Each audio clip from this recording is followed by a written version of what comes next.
morning. Welcome to Inside High School Hoops with my man Ani and myself on All Access Sports Media. Thanks so much for joining us today. Excited for our first show. So, Ani, Hey, good morning, man. good morning, man. How are you? I'm excited. Good. First episode. Let's make it a good Yeah, one. yeah, go make it a good one, man. Go make it a good one. So, I'm gonna let Ani tell a little bit about who he is.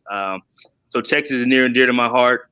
I graduated high school at Plano East Senior High, so got to represent for the Panthers. And yeah, just a place that I've always recruited, a place that is a hotbed for talent. Just have enormous relationships there. My family still lives there. I'm sure at some point in time I'll be back living there, but just wanted to show some light and shed some light on Texas high school basketball. We will eventually kind of get to some national stuff and cover some different states as well, but Texas will always be the main state for the show. So we'll kind of break down each region of Texas, go North Texas in the Dallas area. We'll go Central Texas in the San Antonio, Austin area. We'll also go Houston in the South Texas area, and then we'll kind of cover East and West Texas as well. So, yeah, that's kind of me and Ani just wanted to shed some light again and start a little something with this show. And I appreciate you guys joining in. And Ani, I'll let you talk a little bit about what made you want to collaborate on this. All right, so Ani Umana, basketball evaluator. I run a Bi-State Hoop Report. That's Wisconsin service. Then also write for Texas Boys Basketball.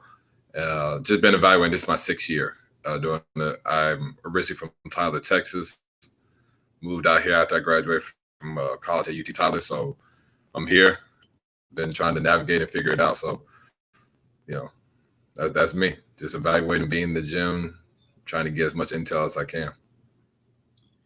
Yeah, tell a little. I know you kind of talked about 5-State Hoop Report. Tell the people what you do and kind of how you got to the position you're in. So originally, I started out working just for some companies like a Future 150 and just covering events. When I first started, it was just me trying to figure out who's who, what they do, figured out how to really write. Now I have a journalism degree, but just it's kind of a little different. Talk about just writing, just basketball evaluations. Then I met with Mr. Branch, Alan Branch, 4 years ago, and he's been a real big mentor for me and just kind of groomed me, allowed me to really figure things out, and just me doing a whole lot of listening to him and him chewing me out when I'm messing up and stuff. It's just been real beneficial for me. I think that's really just how I groomed my eye. I would say that me going to watch a lot of college basketball games has allowed me to, become a better evaluator. That was junior college, Region 14. And I'm a real big fan of Region 14 basketball because I went to Tyler Junior College first. So, watching that and then playing Navarro and Trinity Valley and then some Region 5 with Collin County, you got Clarendon, and you just got in Rangers. So I started out just really watching a lot of junior college basketball, and then got to watch practice, and I really appreciate coaches like Grant McCaslin allowing me to go to UNT practices, and every week I was going like once or twice a week, just watching practices, and going to U of H practices, Coach Kelvin Sampson, and watching games, going to UTA practices and games, and it allowed me to really sharpen my eye, so I knew what that level looked like. Sometimes people talk about this kid can play here. So when I say a kid can play there, I always kind of pictured that kid at that game that I watched. And that's kind of the downside, with the pandemic and everything. You can't really go to, practice or close games. You don't know. Attendance is going to be very small if there is attendance. So that's one thing I really missed during this time. It's like in the morning, I'll be out of practice. This weekend I'll be trying to figure out what games I can go to. So, that for me, that's how I just kind of came along. It was just a process, just starting watching middle school, watching little boys and watching some high school, then watching a lot of high school. And then, okay, how do I figure out, how do I figure out which kid can play where? You got to go to watch college practices and games and then just kind of going there. But it's continuing. Just like a player, you tell a player you need to work on this, or you need to get better here. Just like an evaluator, you want to become a better evaluator, you got to continue to work. Yeah, you've done that at a high level. I've watched you from back when you were doing some stuff for Future 150 to now having your own, service that you provide as far as scouting and kind of moving up the ranks. I'm sure you got some exciting news coming as we keep going. But Oh yeah, for sure. I think one individual I'll give a shout out to Coach Snoop Johnson. I think he talked about at an event I was at with him. He talked about one of the guys that's the hardest working guy. If you want to know the ins and outs of the state, he said Ani's the guy. And people are kind of like what, and then he kind of called it early, and then people have been able to see your work and the things that you've done and the coverage you've been able to have. So yeah, shout out to Snoop Johnson on that because he called it. He saw. And shout out to Coach Ogden for allowing me to come to practice too. I didn't talk about him. Yeah, shout out to Snoop and Coach Ogden. I appreciate them a lot. I think at this point you can get in any gym you want. I think at this point. I don't know about all that. I'm just happy that I can get in. Tell the people a little bit about like what you look for, evaluating kind of how you're able to cover the state, and I know you cover kind of 5 states as well. Talk a little bit about that. So I'm taking more of a national approach too. So I'm actually excited about that as well. Talk about. You said what? I just said talk about that a little bit. Can you hear me? Yeah, I can hear you now. What'd you say? I was just saying, talk a little bit about how you've been able to cover the whole state, how you covered, kind of got to 5 states, and then now you're doing some national stuff. So originally just working with Mr. Branch and just covering the state. So I've always kind of covered the state even when I first started. Again, it was kind of, working with watching a lot of the younger guys and just really mapping out. All right, I'm going to go to Houston these days. I'm going to go to San Antonio these days. And it's a lot. There's a lot of wear and tear in my car. I probably, I just got a new car, but my other car probably put 200,000 miles in there.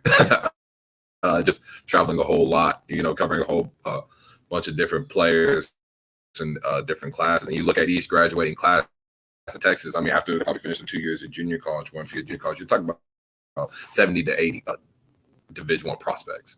So that's a lot. You're talking about from the freshman to the senior class. So you got a lot to cover, but it's all about this mapping it out and just just watching, just stay in the gym 8 a.m. to about 10 p.m. Then just going more, expanding, going to Arkansas a little bit, going to Oklahoma, some Louisiana. I just got done being in Arizona for Dino's Pango's Premier 80. And I plan to travel some more this month and in the following in next month or two, God willing. So it's just mapping. It's just mapping out your schedule. You can't just say, "Hey, wake up! Hey, I'm gonna go to Houston this day." Just mapping it out. Like my schedule's mapped out till April right now.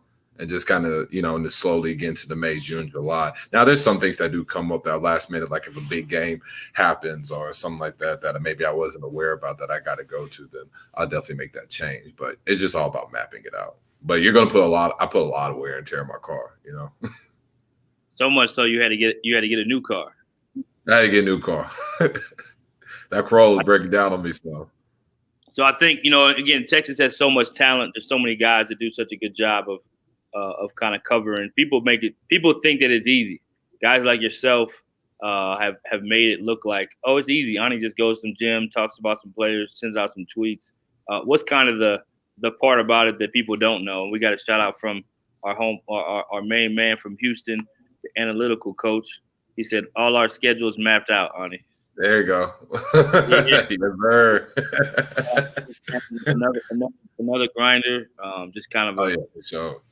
Yeah, self-made guy who's done a great job being creative in the space and showing a lot of players love, and just kind of add another element, another dimension to the state of Texas and when you cover Texas. So looks like he's laughing a little bit. He got a kick out of his own comment. I like it. And then we got Mike Lopez out of San Antonio. Shout out to Mike. He says Ani is that dude. Ani is that dude. We know that. Working at it. So I think the hardest part, I would say, is, so if I go to an event, right? Let's say I go, let's go to an event. There's a lot of talent, going there, getting pictures, getting phone numbers. Then that night, writing about an article or two. And then the coaches report. So, I got a lot of, there's a solid amount of good amount of college coaches that subscribe to the service. So, writing reports, and then, reports I send out either, if that's twice a month or a month, I mean, there's going to be over 100 kids, and talk about levels. And the hardest, I wouldn't say it's just being organized. And that's something Alan Branch really taught me, and he still gets on me about, because I can still do a better job at it. It's just being organized. I mean, you go to an event and you get done at 10, and you want to write an article that morning, but the first game you need to go to is at 9 a.m. Just getting your work done, and then doing some of your evaluations while you're there, and then and just getting as much information as I can. So it's just a balancing act. It's just being organized while you're in the gym, while you're doing this, doing that, because like sometimes, I mean, if you don't, like, your notes just go over the place. So you want to write this or you want to write that, you're trying to scramble, find your notes. So just being I would say the toughest thing is just staying organized. Yeah, we got a few more comments from our people out there. We got Jeff Barr. Ani is big What's time. Up, yeah, shout out to Jeff on that. We got one of the great coaches in the Dallas Fort Worth Metroplex, Corey Henderson. What up, fellas? What up, good, coach? Yeah, what's good, coach? Coach got some players out there. He always has some players, man. He's always got some players. Oh yeah, coaches them hard. Does a great job. Shout out to Phil Presti, who played there, who's played in the NBA. So I want to definitely give Coach love. And then we got Phil Hawkins, former Paris Dragon, played for my younger brother, played for Chuck T over there, played at Texas State. What up, Phil? Thanks for the love, man. Part of the family. Yeah, appreciate you tuning in. You're part of the family. So let's talk a little bit about the climate. I mean, obviously Texas is a big time state as far as talent. We have we're gonna have Jim Hicks on the show in just a little bit, and we'll have John Smith on the show later. But talk a little about Texas talent. Talk about the climate right now and kind of what makes Texas basketball what it is, and what it's grown to be. So the talent, I mean, is tremendous. Again, especially like this opening weekend, when the high schools have their official games, so the UIL schools have their official games. I mean, there's just so much talent.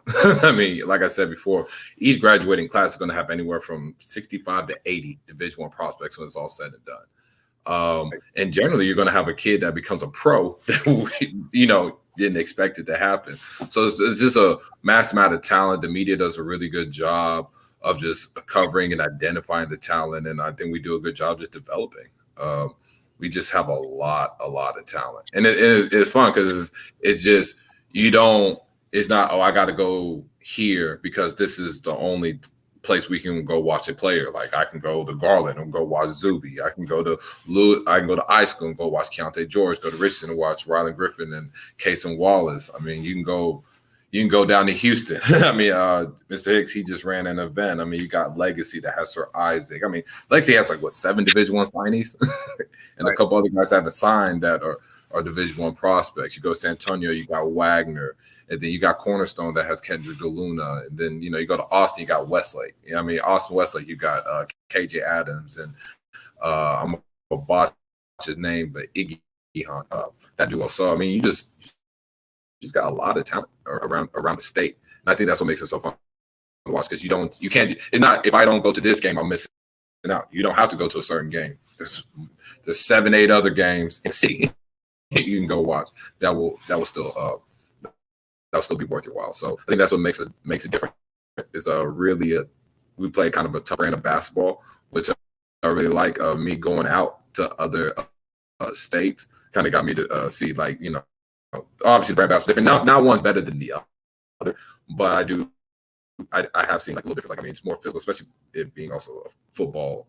It's a big time football state as well. So a lot of kids do grow up playing football, and you kind of see it a little bit in games. So, that as far as just the basketball, that's what makes Texas different. He's got a massive amount of talent, especially but the climate right now, when we talk about just us being in a pandemic, games are getting canceled, showcases are getting canceled. So my schedule's fluid, right? So, I was planning on going to a few events this weekend. Or I know Like there was one with some national teams out of the state are coming in. I know Buff had St. Martin Duncanville playing, and then I mean, it's a situation where players are catching COVID, teams are going to have to quarantine, and it just it's a little tricky. I mean, ISDs are getting shut down really, where kids are only going virtually again. My cousin, he was at Prince of Peace. He was supposed to have practice today. 2 players got tested positive for COVID, so we had to go get we had to get tested. Thank God it was negative. And we just kind of had to handle things like that. So it's fluid. I mean, just right now you have a game scheduled and it may get canceled.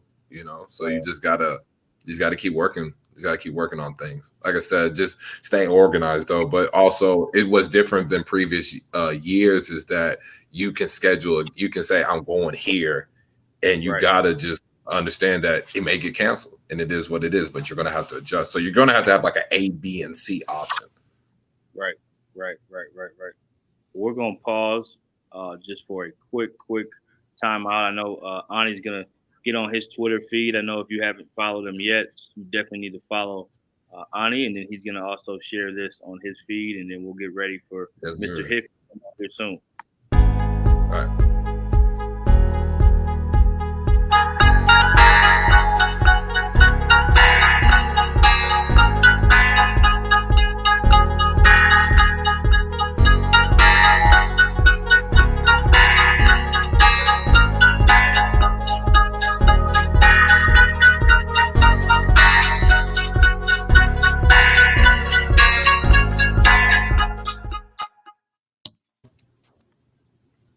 All right, we're back. Just want to give a quick timeout and let Mr. Hicks get 30. That 30 second. Yeah, 30 second, not a full. Just need a 30. Right here. Sometimes you need that, man. No, for sure. Yeah, tell people how to follow you, Ani. Tell people where they can find you. Tell people whatever it may be. Hold on, we got another comment from our man B. Crawford. Always keeps the freshest edge. B. Croft dog. Shout out to Tyler, man. He got straight emojis. Oh, yeah. East Texas. That's my brother right there. Yeah, gotta get some Tyler love. So tell the people how to follow. Hey, I like the little professional profile Croft got. Let's pull it back. Teacher profile. Okay, the time on. We like it, Croft dog. Like it. Yeah. Former Navarro College assistant coach. Now is doing big things as an AD, if I'm not mistaken, at a school out in Tyler, Texas, and also has a youth program. Yeah, so he's an assistant coach at Chapel Hill High School. One of the best teams in that area in East Texas, and I know he has he's a teacher and he's also assistant coach at Chapel Hill. Nice. Yeah, so tell the people real quick how to follow you, how they can maybe, if a college coach happens to be tuning in, they should already know how to get what you do, but how do they kind of plug in and just kind of let the people know a little more about how they can kind of follow you, get on your radar if it's a parent or a player watching. How do they get on your radar? How does the process work for you, Ani? Social media, you can follow me at Ani_Umana on Twitter, on Instagram. I do some write-ups and stuff like that, just some small synopsis. Ani.grassroots on Instagram. That generally, how to get on my radar as far as a player or parent. Is that what you're asking, Burton? Yeah, just in general, how do you get on your radar? And then obviously, like I said, high school coach probably know the things you provide, but you have a scouting service that you provide as well if guys want to know how to recruit the state. Just reach out to me. I mean, a lot of coaches follow me. I might, you can reach out, email, phone number. Anyway, I mean, I'm open. Anytime any coach that wants to reach out to me. I mean, it can be social media. You can request my phone number. We can put it on. We put it on the screen. It doesn't matter. But just any of my content, and I'm more than happy to share it, and then anybody want to get in contact with me, they can. And then as far as a player trying to get on your radar, you cover everything. You cover pretty much the entire state and along with national. So how does the player make sure that they are performing or getting on your radar, so to speak? Is it just have So one good? it's just a translatable skill set. So I know some people get mad at me because someone may score 20 points, and then I may write about the kid that had 10 points and 5 rebounds, right? Well, that kid's 10 and 6 translates to that level that the kid 20 points don't. Sometimes a kid's going 20 points and getting 10 open layups, fantastic. But the kid that had, 10 and 6, rebounding through traffic, playing above the rim, showing a fluid shot, off a closeout, and making it. I mean, how they move, a lot of things, just a skill, positional size, fluidity with the athleticism. I mean, just translatable game. That's what I'm really, really looking at. Obviously, like, I will highlight a kid that does have a good game performance, but to me, it's all about translation. College coach, they're going to ask me, hey, can you play at our level? And so those are the kids I'm really going to be looking at. Division I coaches subscribe. I mean, I got some D2s that subscribe. I mean, just all about, just a translatable game. And to me, like I said, it's just, if you can, hitting 5 open 3-point 3-point shots in the corner doesn't mean you can play at a high major level. Now, I may be like, okay, that kid can really shoot it. Now he does catch my attention to some degree, but maybe the kid that another kid, how he gets his shots off, maybe in traffic, or really seeing the floor, knowing how to be effective without having the ball in his hands. How does he compete defensively? Just his motor overall, rebounding, making winning plays, like the intangibles. I mean, those are the biggest things. Those are the things that really, if I leave a game, I'll take away from. That's how someone really catches my attention. Just tangibles and just really knowing how to play. Mr. Branch, I want to hear probably decent amount this episode. I mean, he talks about who I ask kids, if you're in the game for about 5 minutes, how long is the basketball in your hands? Most kids would say 3 minutes. So I was like, the basketball's not going to be in your hands for like 3 minutes, but generally 30 seconds to a minute at the most. And it's like, okay, if you're only effective when the ball's in your hand, you're only effective for 30 seconds or a minute. So those are the things. Like, I want to know what a kid can do with the ball for sure, but I also want to know how a kid can impact the game without it. Yeah, talk about the state of Texas has had so many guys, not only that are highly recognized and McDonald's All-Americans, and guys that were even went out of high school. You go all the way back to Kendrick Perkins and guys like that. So, but there's also these guys that are kind of the diamond in the rough guys, the guys that are the Zaire Smiths of the world that weren't really recruited. Next thing Mason Jones. Mason Jones. There's so many of those guys. So how do you kind of evaluate, and how do you what will you give credit to Texas on as far as that, and then how do you kind of sift through under who has a chance to still be good and maybe they're not quite there yet? But obviously, you've seen guys and you've helped coaches connect guys that go to junior college, guys that go to Division IIs, guys that go low major and maybe they transfer, or guys that maybe weren't even on the radar and they end up going high major late. So talk a little bit about that part about the state of Texas. I think we do a good, again, I think we do a good job identifying the talent. Now, some kids do bloom later than others. For me, like seeing the kid, like something like Zaire Smith, for example, now, no, I'm not going to say that I knew he was going to be a one and done. No way.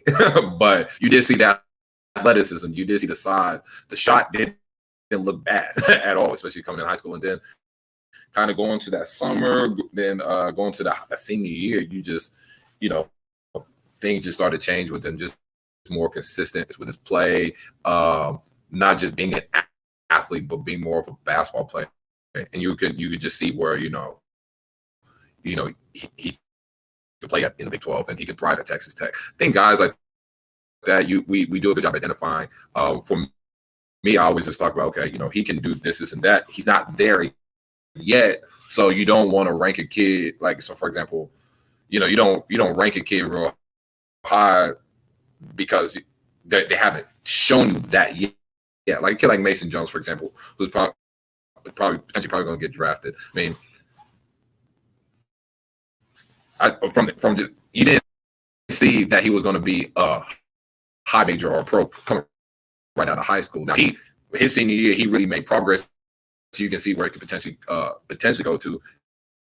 And then him taking that prep year and then coming out of junior college and he shed some weight, and you could really start seeing it. Just those kids like that, you just keep your eyes on. I don't think you dismiss players like that.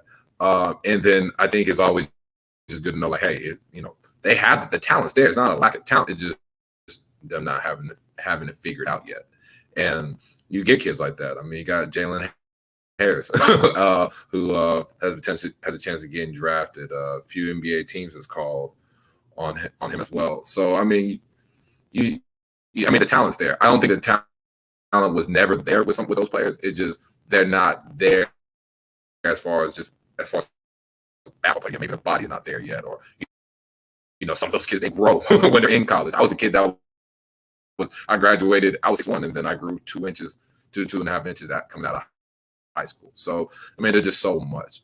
Kids, they click. Maybe they realize it's something they really want. I mean, there's so many different variables that you really can't control. Or you don't know. So with those kids, I mean, you identify them. You just continue to watch them. I mean, there's in Texas, like I said, it's a lot of talent. So there's the kid that's going to slip through the cracks, or that's going to maybe go to a junior college or go to a low to mid. I mean, you got kids like Jordan Adams, who's Austin Peay, and he had a hell of a season, but he was injured for I think I want to say sophomore, junior year. Senior was like his first year really being just healthy. So, kids like that, I mean, you just never know. You keep identifying, you keep watching them. And if you can realize that the talent is there that maybe they haven't figured out in a basketball perspective, then that's all you can really do. Absolutely. Absolutely. On a quick timeout, Ani. So on your inbox, you should have, Ani. So go ahead and check your inbox, and we'll let you do that. And I will give a quick advertisement for some of the. Yeah. So the All Access Network you can find on YouTube at All Access Network. The All Access Network is comprised of All Access Sports Media and All Access Coaches Corner. So the sports media side is the side where we're getting different shows and get high school coverage, Division I coverage, JUCO coverage, and we have some more exciting things coming your way. And then with the Coaches Corner, we did a lot of things over the summer just to kind of grow coaches, spotlight coaches, show a lot of what they do inside their programs, get some X's and O's, and then also just kind of just highlighting coaches and sharing their stories. So we have a podcast for that coming out soon. Every show here will be on podcast as well. So we just look forward to continuing to grow it and wanted to give a quick shout out of how you can find us. So at the bottom, you'll see the ticker scrolling. It'll show you our IG and Twitter handles where you can follow us. And then also you can subscribe to us on YouTube. So we do have Ani back, so we'll get Ani back in here, and then we got our special guest. We're over the South Texas, Houston, Texas, greater Houston area.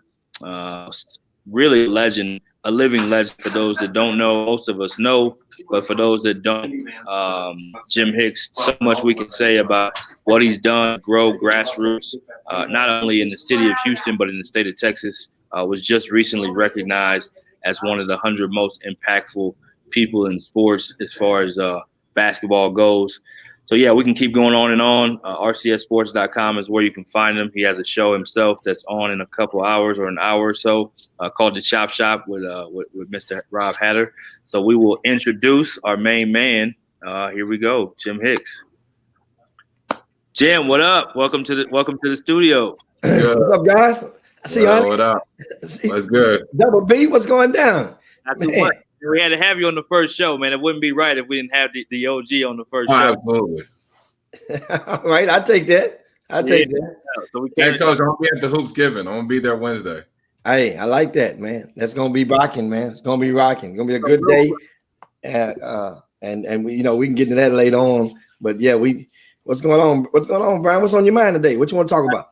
Not too much, man. So first, before we get into the real meat and potatoes of what's going on opening week with Houston basketball, Tell the people who you are, what you do, and what makes you what makes people recognize you on GOAT status. How's that happen? Well, I mean, I cover the greater Houston area basketball scene primarily, and been doing it since 2001. So be going into my 20th year covering the high school basketball scene. Over those years, 2 decades, I was able to create a lot of fruitful relationships with college coaches, college administrators, with former players, parents, families alike.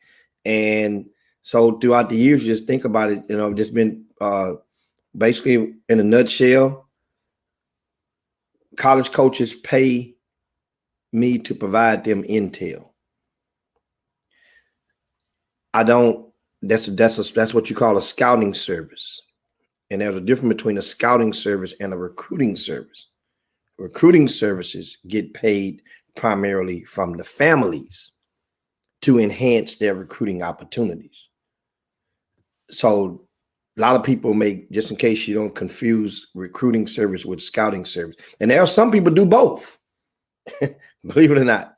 And that's a whole nother topic, but basically in a nutshell, that's what I do. And also I am an event operator. So I've, over the past couple of years, I've transitioned over. I always did events, but in multitude throughout the year, we annually host about 10 to 12 different events around the area. And so that's, pretty much in a nutshell. So I get paid to watch basketball, write about it, and talk about it. And talking about it, meaning that I'm a co-host of the Chop Shop Sports radio show, which broadcasts Monday through Thursday.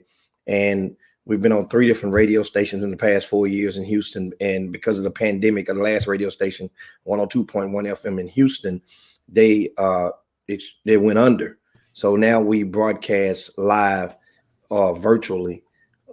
You can view us Facebook, YouTube alike from 12 to 2 Central Time, Monday through Thursday. That is the Chop Shop.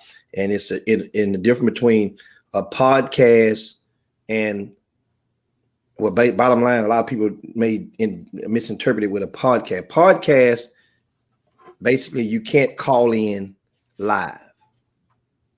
So that's, if you ever wondered what's the difference, not a podcast. Once again, you can't call in live. So you can, a lot of people can stereotype themselves. So with the Chop Shop, you can call in live if we open the phone lines up. And so that's what we do. That's if you do. I said that's if you do. You may feel like not open up the phone line that day, man. We'll open them up today. We'll open them today. Women Rock Wednesday. You know what I'm saying? They'll be open today. So talk about, I know you and Ani are both some of the guys that cover the state. Talk about kind of opening weekend. We'll sprinkle a little bit of Dallas in, but tell us about Houston and some of the things that happened in the H-Town this opening weekend.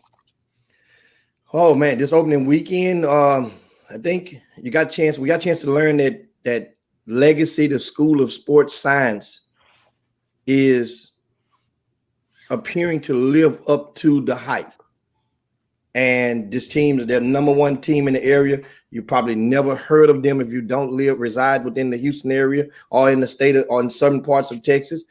They've been existing for a couple of years now, but they received an infusion of transfers. 12th grade transfers, almost a half dozen in this past summer. And this was a result of the pandemic. Understand, guys, a lot of schools had announced back in the spring, in the spring or the summer, that they didn't know what they were going to have basketball seasons. A lot of schools implemented travel restrictions on their scholastic teams. So a lot of families fell. Look here. Meanwhile, Legacy had their doors open, and they were working out, open gyms and stuff, and a lot of kids found that attractive. And they went out there and they have assembled, just in a nutshell, to realize how good and how potent this team is supposed to be. On our rankings for the 12th graders, Legacy has 5 of the top, I want to say 11 players, top 12. 5 of the top 12 in all of Greater Houston are on this legacy team. You got Aaron Scott, you got John Massey. He's committed to McNeese, signed the other day, right? You got Brian Miles, who signed with Prairie View. He's about 6'7", right? He's a force on the inside. That's 3. You got Ashton Smith, who signed with Texas A&M. He's 6'9", and he passes all of the eye test. His motor is improving. He I guess converts a lot of his baskets near at the rim. You see a lot of the dunks and whatnots and putbacks. And then also you have Sir Isaac Heron, who's uncommitted, and he's about 6'9", long drink of water, as in the words of Alan Branch would say. He's a good long sip of water. And that Sir Isaac is really smooth. He has a great motor. And that's 5 of the top 12. So this team, that's one thing that we've seen this season. And Legacy, they are on path for a showdown on December the 4th. They will host Duncanville. And that game, I kind of pinched myself and kind of mad because I helped assemble that game. Well, I put that game together and gave it to Legacy. It was it's kind of Thanksgiving, giving them a game of that magnitude to have on their campus. And this was way back in June, before they got a lot of these transfers. And because Duncanville is coming to town to play Yates on December the 5th, what would be known as the George Floyd Classic. Nice. In memorandum of George Floyd, who got tragically killed on May the 25th up in Minnesota. Who's from Houston, correct? Huh? Who's from Houston? He's from Houston and went and played at Jack Yates High School. Yep. And so by putting that game together, Duncanville was coming in town, and they're going to that game will actually be at Delmar Fieldhouse, because Yates High School was not be big enough to be in compliance with the COVID concerns. That game is December the 5th, 3 p.m., Delmar Fieldhouse. So we put together, since they were coming in town on Friday night, might as well come on in town and play again another game. And that's how I thought about Legacy, because PJ Koonsnard, the head coach at Legacy, and Kerry Patterson Brown, who's the founder of Legacy, and also Alfio Veazey, who teaches the media relations department at Legacy, they all are Yates alumni. It's like, well, hell, let me tie you guys into that. But Duncanville, Legacy, December the 4th. Ani, what's your prediction on that game? Legacy and Duncanville? It's gonna be about a 2 to 3 possession game. I give the nod to Duncanville. Duncanville?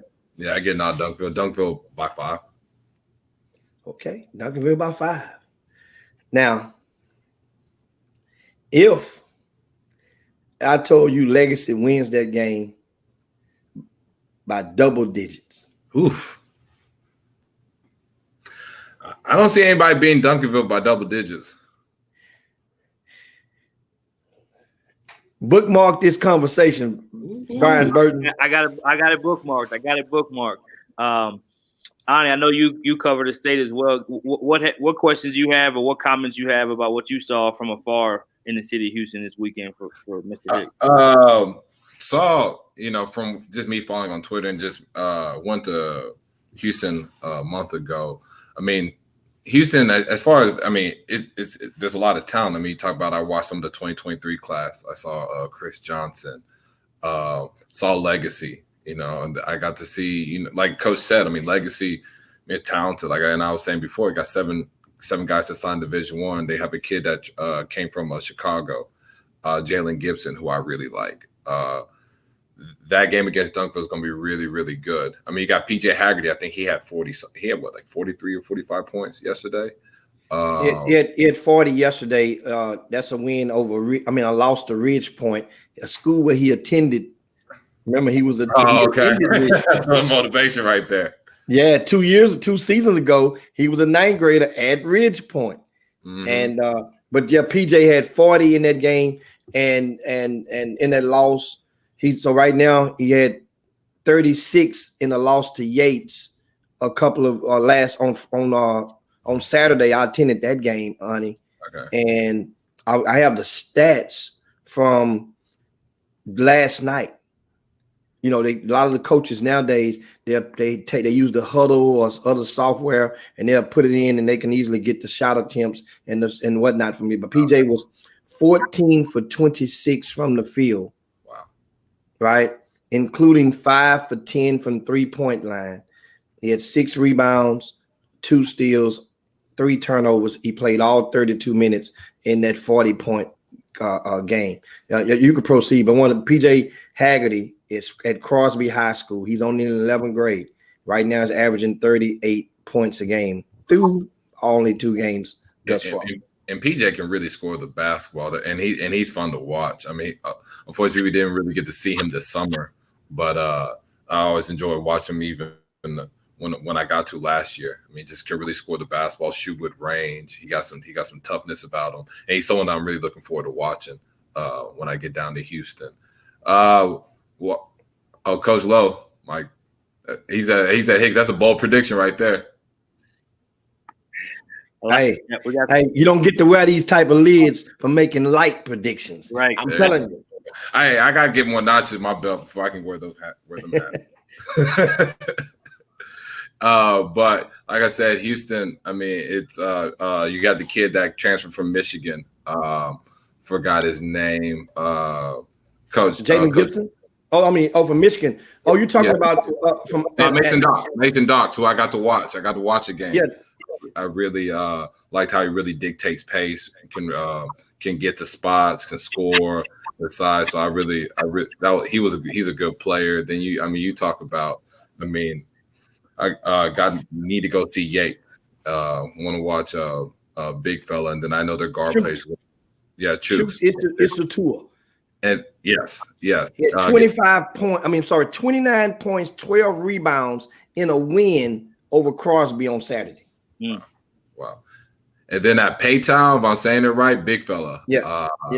You know, got to see him. I thought he was a bouncer when I first saw him. I mean, his arms are huge and just big, physical, strong post. That was my first time really getting to watch him. And not there yet, but has a lot of upside. You can tell he's really just starting to try to figure it out. But just an imposing big down low. That's Charles Chuckwu. I call him the Chuck Wagon. He's about 6'8", brute strong, has that Charles Oakley body, guys. A high school version, of course, in all due respect. Yeah, actually, I like that. I actually went and saw him. He was a freshman when I was over at UTEP. Went to recruit him, and I was like, this dude is going to be – I mean, he was a grown man then. He didn't all the way know what he was doing yet, and he's still figuring that out, but you can see it all. He got everything, every bit of high major written all over him. Yeah, no, for sure. And then excited players I like watching like Austin Benini. I think he's really grew on me. At first, I was kind of like, it's good high school basketball player, but really showing the game, fast, really quick with the ball, understanding how to change speeds now, and find his teammates and make plays for them. And when I saw him, he was shooting the ball better. And the kid that I really seen that just slowly progressing is the kid Chance Perkins. So, just starting to figure it out some more, playing more aggressive, seeing him on the glass more with his size. I mean, at the wing, at the guard wing spot. So there's just several players like Wesley Yates, 2023 class. That 2023 class in Houston is really strong. Got to see some kids. We ran a camp in June, and then got to see some when I was down the last time. So, I mean, you got a good array of talent. Definitely the 2023 class in Greater Houston is that class where we emerged. Understand, 2022 is guided and spearheaded by Bryce Griggs. Sure. Bryce Griggs in Houston, that's like a free space in bingo. I mean, he's the next best thing out of the city, and we've had a few guards that checked all the boxes as far as box office. Speaking of boxes. This is one of those kids that'll make you miss church to go see him. This is one of those kids that'll make you go and forget to cash your check on Friday because you got to get to the game early to go see him. That's what Bryce Griggs is. He's about 6'2.5", 6'3", easily. He's strong. He's poised, and guess what? He has a mature game. And the reason being, he understands something. This young man just 2 years ago, he was under the guidance and the private tutelage of James Harden. So a lot of the stuff that you see him do, a lot of the perimeter moves is James Harden-esque on the court, but from a right hander instead of a left hander. Also, he's now been under the guidance of John Lucas. John Lucas gets him and helps him out to cultivate. His great friends of the family, a pre-existing relationship, and this kid, understand, he has the story. TJ Ford also works out Bryce Griggs. So in the city, if you think of Greater Houston as the Apollo, remember the old TV show, the old Apollo? We have various logs that are placed around the city that you must rub before you get on the stage. Well, Bryce Griggs has rubbed them all, from John Lucas, James Harden, TJ Ford. Those are all historically, you're not going to get named or find three better guards or more, I guess, encyclopedias of basketball from a guard perspective than those three. That's why Bryce Griggs is the next best. And the thing with Bryce that when I saw him in the regional finals against Shadow Creek, and Shadow Creek has, with Ramon Walker and and then you got kids like Sean Jones and Sean Jones, who I love. Sean Jones. Sean Jones has really been growing on me too. I mean, they got mass amount of talent. They got good talented guys. Like Sean, who I think is starting to become a higher end Division I prospect. But with Bryce, I mean, that game, I really saw, like, people talk about the scoring, but he's an elite level passer. Just as good as he is as a scorer, he is as a passer. And like you said, Coach, I mean, those are the three guys with Coach Lucas, TJ Ford, and then who was the third now? I apologize. James Harden. And James Harden. I mean, those are you can't name three better guards, especially in the city, that you can really learn from. I mean, Bryce, like you said, I'll go miss a game. I'll go miss a lot of things just to go watch him play. I mean, he's just really, really exciting to watch, and he just gets a lot done. And he knows how to win. And the thing about Bryce is Bryce really values winning, which that's an underrated aspect. And when you go watch kids, I mean, Bryce really wants to win. It's not just about him putting up stats. He's a kid, I feel like maybe if his stats weren't great, but he got the win, that means more to him. Yeah, I was really impressed with Bryce. I got to work with him actually at John Lucas camp, and I was really impressed just getting to see behind the scenes in a 2-day camp setting how much he worked. And even in the games where the teammates are not guys that you necessarily know or that you played with, it still was about winning. It wasn't just about him trying to show off his game. And at the same time, he wasn't afraid to impose his will on a game to make sure his team did win. But very selfless, definitely can do it all, and excited to see what he continues to do with his development of his season. Anything? Big game December 12th. Big game December 12th. Huh? Big game December 12th. Hightower and Shadow Creek, December the 12th, right? I thought it was Hightower and Amani Banks. I'm ahead of myself. Yeah. December 12th. Oh, yes, absolutely. You think about the Shadow Creek game you mentioned earlier. That's Hightower and Yipsy Prep out of Michigan. Mm-hmm. And they will be playing Saturday, December the 12th, 8 p.m. at the Fertitta Center. And that game there will preceded by Shadow Creek and Legacy, another showdown. Number 1, number 2 in the area, they're going head to head as well at 6 p.m. 6 p.m. and 8 p.m. at the Fertitta Center, December the 12th. Now, I mentioned the showdown between Shadow Creek and Hightower. These two teams, as you mentioned, Ani, met in the regional championship to go to state. And they were also district rivals. So they had played in the same district. That means they play home and home in that particular district, where some districts have neutral sites and neutral stadium. They played a home and home. Packed house both times they playing. Deshaun Watson is courtside when Bryce Griggs playing against Shadow Creek. the second time. This was the third time. The game that you just mentioned a while ago at the Campbell Center. Now, in that game, Bryce Griggs scored 42 points. Yeah. And that's what made him bite box office. He was already box office, but on the stage, 16 to 21 from the field, Burton. Yep. Efficient. 16 and he to could have 42 very easily had 15 if he wanted to. Oh, man. And a W. A convincing win. So last thing on Bryce before we kind of transition to some of the other things that happened in opening week. How does he stack up, in your opinion, having covered the city of Houston for 20 years? How does he stack up with some of the greats and some of the elites that have come through for his time, for his class? Well, here's the line. If you're connecting the dots of point guards, that's been box office in the greater Houston area over the past 2 decades, right? We'll start off with TJ Ford. He's in that. This is a floor of the building. This is the penthouse of point guards. TJ Ford, right?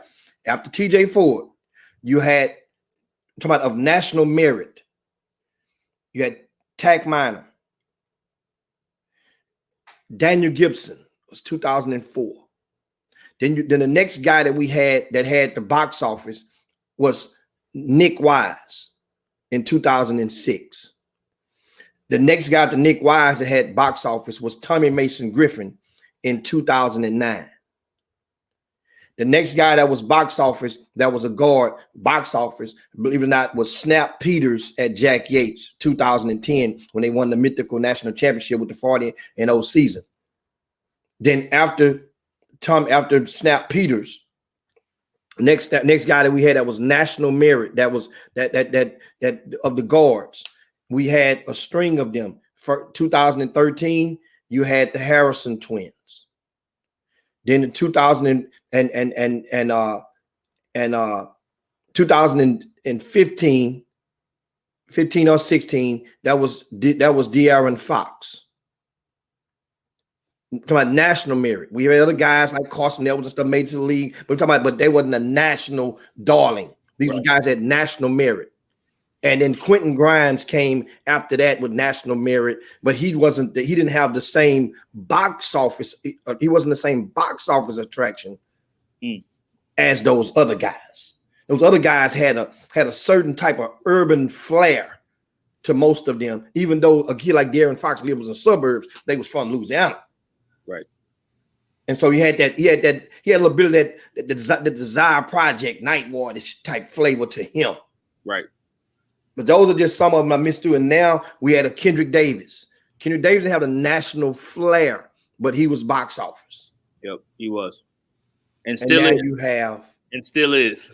And still is. At the SMU, he doing big things. Expect to do big things for Kendrick Davis this season as well. But now all eyes are on Bryce Griggs and that. But and like I say, man, it's just not. I mean, it's just not necessarily just Houston. It's talent all around. And I think what happens is so many people of the guys who are obligated to cover the country, there are so many mouthpieces in the state of Texas that what would happen is, if for every 3 people that you ask who's the best, you're probably going to get 2 to 3 different answers. Yeah. And then after a time, that guy's job is to identify that top one.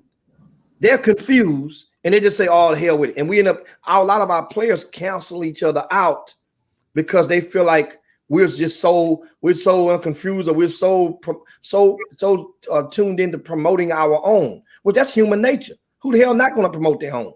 Mm-hmm. But at the same time, you have to be able to identify the credibility of the people that you're asking. And that's the thing. And I think it's messing off so many of our players, because certain people feel like, well, man, like you have an allotment or there's a budget of how many players from Texas can be in the top 20 or the top 30. What the hell you mean? There wasn't no budget like that when California, when you're having all them damn kids ranked in the top 20 for years and years. Right. If we got it and we're hot, we're just hot. But you guys can carry on. Go ahead. I'm everybody give me crunk. I'll keep going because you preach right now. Yeah, I mean, I think it just goes to show too how the state of Texas, the amount of talent is here. Because usually in a lot of states, there's no argument for who's the best or what the pecking order may be. But because Texas, there is some biases from people, like you said, that want to push their own and promote their own. But at the same time, you got to have good enough players to be able to do it. And I think that's the credit to the state and how much talent is here. Tell us a little bit more about some things, some storylines from opening week in Houston or even outside of Houston in the greater Houston area. Maybe the Golden Triangle has something going on. Maybe something maybe something that we're not even thinking of. Is there anything else that you'd like to talk about that may catch your eye as we kind of close in the last 5 minutes having you on?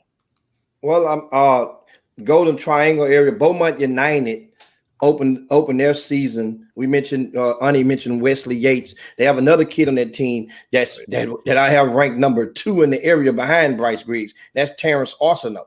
Yeah. Terrence Arsenault is on the same team with Wesley Yates. This Beaumont United team. One thing about it, remember, they've moved down from 6A to 5A. So now they all roads have to go through Hightower to get to the regional to the state tournament. Meaning that Hightower is one of the 4 favorites from this region. But that 5A region this year is much thicker than it was last year. You got Beaumont United, you got Hightower, you got Manville is in that joint. And they don't get it twisted now. A school like Foster, when if Deuce Fardery decides to return to the basketball to the hardwood, Foster is one of the top football teams in the area. Now they took one on the head this past weekend. They lost to Manville in football, but that team in basketball in the same district, Hightower, Foster, Manville, same district. Also, Thurgood Marshall is a team. They're not going to be good enough to get to the state tournament, but Ronnie Courtney is the head coach, Hall of Fame head coach Ronnie Courtney took Willow Ridge to the state championship, took Bush to the state championship with Cameron Ridley. Then also when he was in the 10th grade, and also he just got a transfer over there, Jalen Lowe. He's one of the top 10th graders in the state of Texas, one of the top point guards in the state. He's a lefty. That's the son of Marlon Lowe. He just transferred into Thurgood Marshall, where they live right around the corner. And guess what? They got Chris Marshall. They got enough pieces necessary. I don't think not to get to state, but they got enough pieces to keep you in the state if you're in the 5A classification. Right. And Terrence Arsenault is a name going back to him that's really been blowing up. And I saw him in June. He came to our Houston camp, and I was really, really impressed. He just became more of an efficient scorer. Always been a good athlete, but I think he's a kid that's really turned the corner. And I would agree with you, Mr. Hicks. I mean, Bryce is no brainer top in that class, especially in Houston. And I would have Terrence right underneath him. He's really came a long ways, and I think there's a lot of room for improvement for him too. So I'm excited to see where he goes. And Thurgood Marshall, like you said, they'll make it interesting. I think they will make it interesting. Chris Marshall, he's playing football right now. I've seen that he received a couple football offers. I mean, when he kind of gets back on the floor, he's going to make an impact. I didn't know Jalen Lowe transferred over there, so that's big. I mean, that's a strong backcourt, and with the Hall of Fame coach, I mean, they'll make things interesting. They will make things interesting. I didn't even realize that. Yeah. And so, other things, I bring Brian Burton, you asked what some of the other things that from this past weekend that I guess I can applaud. You got haves and you got have-nots. First, allow me to inject an applaud to former Hastings High School point guard Chris Isles. He's the head coach at a school just outside of Houston, Alvin High School. Alvin High School is pretty much their basketball program is pretty much what Prairie View football was back in remember a couple of years ago, a couple of decades ago, when Prairie View set the national record for the most losses in a row. That's what Alvin is. Alvin is off to a 2-0 start. I can't remember them being 2-0 since I've been covering basketball in Great Houston. So shout out to Chris Isles and what he's doing over there in that program. Chris played at Nickel State, is that correct? Nickel State, yes, he did. After he left Hastings High School, Coach Johnny Hawk Carter was the head coach at that time, and he's with the TABC as an administrator, Texas Association of Basketball Coaches. I want to also give a shout out to Elkins High School. Elkins High School is a team that won my Super 16 extravaganza. That's the fall high school championships, and it's not easy to win that. It's invite only. We do it once a year, the first weekend of October, and we basically invite some of the top teams from around the area. They play a tournament, and normally the last team standing is crowned our fall high school champion. Elkins won that, and still we kind of question, well, did they? It's just one of those years. Did they get lucky? I mean, everybody needs a little luck every now and then, but guess what? Elkins started off the season at Summer Creek. Beat Summer Creek 76-69 on Friday, on this past Saturday. At Summer Creek. Beat them. And that's in order to prove their mettle. Props to Elkins. Elkins, they have a young kid that's in that class of 2023. His named Chris Johnson. Mm-hmm. He's got a chance to be really special. Kind of remind me of an R.J. Hampton with a splash of Keith Frazier. I was about to say that. I was wondering you were going to say that. Yep. That's a hell of a drink right there. Box office, coach. Got a chance to be box office. And who else impressed me this past weekend? Westfield opened up their season. I went to their game on Friday night. They opened up their campaign with an 86-84 win over Concordia Lutheran. And that was a hard-fought game. Westfield was up by double digits, controlling everything most of the way. Ended up getting some timely free throws down the stretch to seal that win. And Big Willie Williams, he's a junior, about 6'4.5". He stepped up big in the third quarter. Got a chance to see R.J. Keene, who's signed with Boise State. He plays with Concordia Lutheran, and it'll be a good showdown because they have Concordia Lutheran playing Premier Academy on November the 25th. That's going to be a hell of a showdown. I got a chance to watch Premier Academy Saturday evening, and they played against Level Up. Premier has a 7-footer named Doak Muador. D-O-K. Doak Muador. Well, they call him Doc. I'm sorry, Doc Muador. Yeah, Doc. Yeah. And Doc, he's the best rim protector without question in the area. I'm willing to go out on the plank and say that he would lead the state of Texas between it'll be between him and my kid out of Atlanta, Texas. Yeah. They're gonna lead the state in block shots. Yeah. Terrific timing, big time blank, both of them. They look to alter any shot in the paint, and they take pride in that. Yeah. I really like Doc. I saw Doc in the summer. It was my first time. Select One was playing, and then he was matching up with Zuby, and he held his own. I mean, really, I love, like Coach said, I love how he just protects the rim. And kind of just has some natural instincts as far as just a help side defender. And he's skilled too. Offensively, got good touch inside, kind of face up and can score. I mean, he shows some versatility on the offense, and I do. He was a kid that really just caught my eye, especially in that matchup. Real quick before you go, boss man, anything that you see upcoming for this week? I know we have tomorrow's Friday, normally game day. Anything for this Friday or even this weekend or next Tuesday that's upcoming in the greater Houston area? Well, all eyes on Friday, Shadow Creek at Summer Creek. That's a Friday night special right there in H-Town. Shadow Creek, of course, I mentioned them earlier, Ramon Walker. You got Will Gordon, who transferred over from St. John's High School. You got Sean Jones. Got all those guys over there. And Shadow Creek, Summer Creek is looking to bounce back and get that bad taste out of their mouth after losing their home opener against Elkins, as I mentioned a while ago. That game there it headlines a lot of the action around the area this weekend. Good. Anything else you got with us? We got our man John Smith in the studio. He just got here. We're gonna let him jump on and cover some of the San Antonio stuff. We'll let you guys connect before you go. But anything else you got on us for the city of Houston before you bounce? Well, lastly, I mentioned Legacy early on, and we were really looking forward to Legacy taking on Hillcrest, and the game that was scheduled for this weekend in the Dallas. However, that game has been scrapped, has been canceled, and I'm gonna tell you something. Hillcrest didn't have no idea what was about to hit, what they were about to get into. That's one of those games. They were looking at that game like they were, remember the old Rocky Balboa, Clubber Lang versus the Russian, and Apollo Creed is versus the Russian. And that Russian was meaning business, and Apollo Creed won't come out there with living in America and playing James Brown. This is what was about to happen. Now it's just going to be delayed a little bit. Sooner, Legacy is playing a national schedule, and I told them when the season started, you got to win.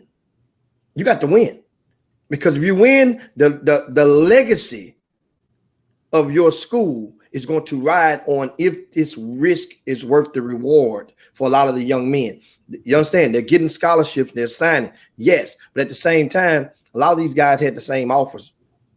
Yeah, before they even started put on a uniform at Legacy. So we have to understand it. It's not like they played their way into a different plateau.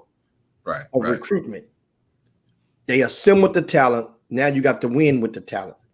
That's the thing, and it's riding on. Shadow Creek is going to have something to say about that on December the 12th. That's going to be a showdown, of course, at the Fertitta Center, and of course, Glenn Smith is the event, the promoter of that particular event, the Holiday Hoop Fest. But however, before then, don't forget this next Wednesday. That's November the 25th. Houston Christian High School will be the place to be. Wednesday, November the 25th, we have the Hoops Giving Classic. Yates versus Westbury Christian. Sharpstown featuring Josh Farmer against Goose Creek Memorial featuring Sam Bradford. Yep. I mentioned Concordia Lutheran and Premier Academy. Houston Christian versus the Woodlands Christian. You mentioned Austin Bignani a while ago, and he going up against Noah Kahn. Yeah, I know you. Hey, Brian Burton, you look like a huge sci-fi fan. You know when I say the Wrath of Khan, that's what they got at Houston Christian, baby. And then also Legacy is going to play Fort Worth O.D. Wyatt. O.D. Wyatt opened up the season this past weekend with open up a can of whoopers on Dallas Kimber. Yep. You guys know what whoopers is, huh? WHUPAZZ. That's whoopers. You might pronounce it a different way. On your own. I like that. I never heard it pronounced that way. I may steal that phrase, Coach. I may steal that, Coach. Before you sneak out, we're gonna add Coach John Smith to the screen, add him to the studio, so he can get a couple words with Hicks alone, and then we'll let you ride out, Hicks. Thanks so much too for coming on, Hicks. Welcome, John. Man, cheat sheet, the legend. What's going on, boss? Oh man, one day at a time, brother. Every day improvement, man. Every day improvement, man. Now you guys had a big matchup this last weekend. Tell us a little bit about that before Coach Jim Hicks. We play against those Legacy Titans, and we were short-handed. Everybody that came to the game saw all the players that we had in warm-ups and street clothes for various reasons. Not too much into detail on that, but it's news because we're Wagner. Everything we do is news. But we were without 5 guys against Legacy, so it's kind of I love sitting back watching one of my best friends, Herb Baker, and them, broadcast the scores like they beat us full strength. I mean, we had 5 basically starters, heavy rotation, point per game guys. But my man PJ, he's doing a fantastic job. Just look at basketball for what it is. Those guys got size. They're smart. I like the little Chicago guard they got. I forgot his name. He's good. Jalen Gibson. Yeah, I love him. He got a different dog to him. But yeah, we lost the Legacy. We was just back and forth, trading punches. Then PJ revved up that defense, put him in that long zone press. And, for our guys, they see 6'9", 6'9", 6'8", 6'6". They're stretching them. hey, them passes you can make against the JV in practice and them passes you can make against them smaller guys, man, them gaps are shrinking a little bit. But they've done a fantastic job. We lack of depth, we got wore down at the end. And the credit to those guys. Our guys didn't quit. We got any shot we wanted. We just didn't knock down shots. And it was a learning experience. One thing about Wagner, we come different than the rest of San Antonio. We gonna load it up. We gonna play Legacy. We gonna play Duncanville. We gonna play Waxahachie. We gonna play Shadow Creek. We gonna play, everybody. And that gonna get us ready for the end goal, for what we want to do in district, what we want to do in the playoff run, and hopefully, get us back to the Alamo Dome. So real quick, John, we're gonna let Mr. Hicks have his exit, his proper exit, and then we'll bring you right back, John. So yeah, any words you got before you leave? How people can follow you? How people can kind of stay up to date with what you're doing? How they can watch the Chop Shop, whatever it may be. Yes, you guys, rcssports.com. That's the website. It's updated pretty much 5-6 days a week with plenty of intel and recaps from games and information around the area, specifically Greater Houston. Once again, rcssports.com. That's the website. You guys can follow me on social media at RCS Sports. You follow me, and we can, and I'll, get back with you and send messages if you have questions about or need to enhance your understanding about things within the amateur basketball sector. Also on the Chop Shop, once again, we broadcast Monday through Thursday from 12 to 2 Central Time. You guys can watch the show live. You can interact live. We'll have the phone lines open on the Chop Shop as well on today. That is simply go Facebook or YouTube, type in Chop Shop HTX or Chop Shop HOUTX, and you can find us on the platform and simply watch the Chop Shop. It's a great experience. That's why we dub it as the best 120 minutes of your day. And Chop Shop is indeed the nation's number one urban sports talk show. And as I land the plane, Brian and Ani, I want to thank you guys for the convo. But I have a tip for my man John Smith, who's assistant coach over at San Antonio Wagner. I have a tip for him, and it's to get through the adversity. And I have a solution.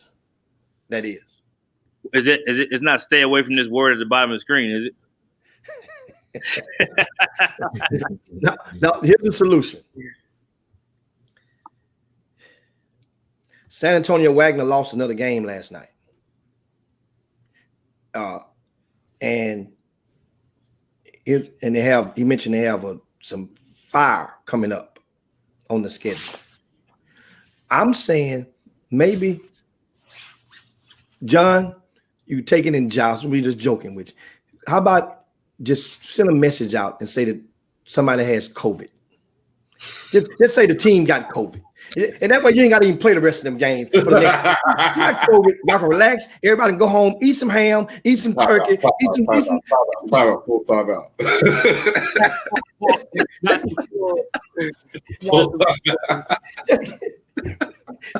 Nobody. Hey, we'll follow the narrative. We'll get behind you guys. We'll say, man, you know what? That's the right thing to do. Right. They had COVID. Well, thanks so much again for coming on, man. We wouldn't have the first show without you, man. Love all that you do and how you impact so much in the state of Texas. And we'll have you back on soon. Peace. Later. All right, before we bring Coach John Smith back in the studio, we'll get Ani's quick overall thoughts on the city of Houston, and then we'll probably talk Dallas and San Antonio as we close with Coach Smith. Again, Houston in that 23 class, I really like with Chris Johnson. He got Wesley Yates. I know I'm forgetting some others. There's a couple guards I got to kind of go back to my notes, but I really like that 23 class in Houston. And just the overall, I think the talent is really there. And the city of Houston every year, I mean, especially now, like you need to go to. I mean, you need to go to catch some games. Watch Bryce Griggs. Hightower brought in a transfer from Florida. Tyrone Baker is about 6'9", 6'10", like kind of like your stretch four. there's a good amount of talent. There's a lot of recruitable prospects. You got Josh Farmer at Sharpstown, who, I mean, talent. I mean, we talk about kids that the talent is definitely there, just haven't figured it out yet. He's a kid that, you look 3-4 years down the line, if he really figures it out, you never know where he end up. So, I mean, there's a good amount of talent there. I'm excited to go to Houston on the Hoops Giving. Hoops Giving has kind of been a tradition a little bit for me in the past 3 to 4 years. Going to Houston, then going back to Tyler, visit family, then come back to Dallas for the Hoop Fest. So, really, really just excited to get some time in Houston. And like I said, God willing, if we continue just to have a season and get to watch some of these showcase games and players, I mean, it'll be exciting. I think this year, the teams, you got a good crop of teams, you got a good amount of talent. So, I mean, there's going to be some really, really good games to watch. So John is a rare high school assistant coach in the fact that he's had so much success as a coach at the collegiate level, not only on high major staffs, but also what he did at Incarnate Word and also what he did at Seguin High School back in the day. So we'll talk some Dallas and we'll talk some San Antonio, Central Texas as well. So we'll welcome John Smith back to the studio. So Ani, tell us a little bit about what you saw, just that stood out for you from San Antonio, Austin, and even Dallas from this weekend. Been watching some Jay Sean. Did Jay Sean play this past? I mean, I've been hearing when I was down in San Antonio, Jay Sean played really, really well. I know Austin has been able to play yet, but Austin looked really good. Austin Nunez. San Antonio is one of the situations. I mean, you got kids like I think Aaron Jacobs who transferred over from Milwaukee. I mean, you got a good crop of talent. And it's just competitive. Wagner, I mean, they're tough. I mean, they get after you. They play physical. They play hard. I mean, y'all got a kid, I think about 6'4". You got the kid that committed to Oakland, that signed to Oakland. Then you got the other kid about 6'4", 6'5", kind of like a wing that really impressive, plays hard. Austin, I mean, with KJ Adams and Iggy Han, who I need to go watch this year. I mean, you just got a really solid group of players. And like I said, you got Kendrick DeLuna that's out in Cornerstone. So, I mean, San Antonio's another place. I know I'm expected to go there another 2 or 3 times before the school ends. Yeah, and Clint at Lake Travis is a real good friend of mine. Aaron Jacob kid that's at Lake Travis, he's a dude. Yeah. He got size. He can shoot it. Coach Clint gonna do a lot of different things with him, cause a lot of different matchup problems. And while you're in that Austin area, yes, KJ is good at Westlake. Ian Mawat has a very, very high basketball IQ, just very savvy. Coach Lucero, we call him Bones. He's one of the best in the business. I mean, solid family, high basketball IQ guy. Westlake guy. Even I'd be remiss if I not mentioned the old veteran CC Collier at Bowie. One of the best coaches in the state of Texas. Yeah. I mean, he had Will Baker at first, and before Will Baker slipped out the back door, but he has Colton Benson, who's committed to West Point, one of the top sharpshooters in the state. So, the Austin area has always been, like Brian, when Brian was introducing me, I am blessed. I'm probably, it's like I haven't touched Houston yet. I've coached in DFW. I coached in Central Texas. I'm in San Antonio. I've done Division I. I won the AAU national championship with Moody and Miles Turner and them. It's like Houston is the only spot I haven't touched yet. I'm covering the whole state. Starting off in Central Texas, when I first left New Orleans, people sleep on Killeen. Killeen, Texas is a basketball. Clean house. Yeah, you're right about that. Mari and Keller and all those guys. And he's sitting here all day if I ran off the Rolodex of guys, Selnick Bobbitt at Harker Heights, put Division I. Harker Heights has some dudes every year. Rashard Odoms from Coppers Cove that went on to Oklahoma and now I'm playing professional basketball. Shout out to Max Ivany. He started that D1 Nation, way back when Houston and Dallas, Max Ivany was always in Central Texas. DJ Stevens, one of the best dunkers in the world that's not in the NBA, played for Memphis. Highlight machine from right there at Harker Heights. Cameron Delaney was an All-American out of Sam Houston. Like Jason Hooten had an All-American. Cameron Delaney, he's overseas right now playing pro ball.